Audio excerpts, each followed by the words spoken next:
सलग चौथ्या दिवशी विद्याप्रतिष्ठानमध्ये पवार कुटुंबियांची बैठक. शरद पवार, रोहित पवार, पार्थ पवार आणि प्रतिभा पवारांची उपस्थिती.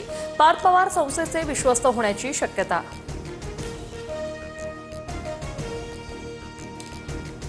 अजित पवारांच्या विमान अपघाताबाबत रोहित पवारांची 10 तारखेला पत्रकार परिषद.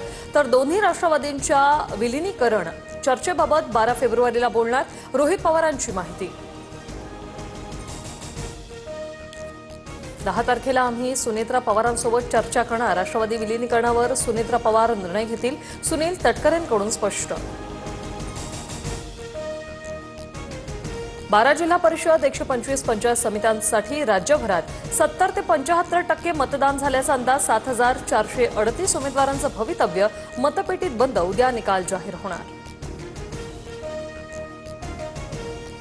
सोलापूरच्या मोहोळमध्ये ईव्हीएम मशीन ढाब्यावर आढळले. ढाब्यावर ईव्हीएम सापडल्याने राष्ट्रवादीच्या उमेश पाटलांचा आक्रमक पवित्रा. तर संबंधित मशीन अतिरिक्त त्यावर कोणतेही मतदान नाही. प्रशासनाची माहिती. कल्याण डोंबिवलीतील ठाकरेंचे बेपत्ता नगरसेवक भाजपा आमदार आणि महापौरांसोबत एकाच मंचावर. इतके दिवस कुठे होतात असा प्रश्न विचारताच नगरसेवक राहुल कोट यांनी पळ काढला. पुणे महापालिकेच्या महापौर आणि उपमहापौर पदाची उद्या निवडणूक. भाजपकडून मंजुषा नागपुरे महापौर पदाच्या उमेदवार. तर शुक्रवारी स्थायीसह इतर समित्यांवरील सदस्यांची नियुक्ती होणार.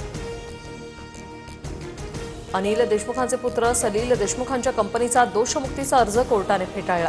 गुन्हेगारीतून मिळालेला पैसा कर्जाच्या स्वरूपात लपवल्याचा प्रीमियर पोर्ट लिंक्स कंपनीवर आरोप.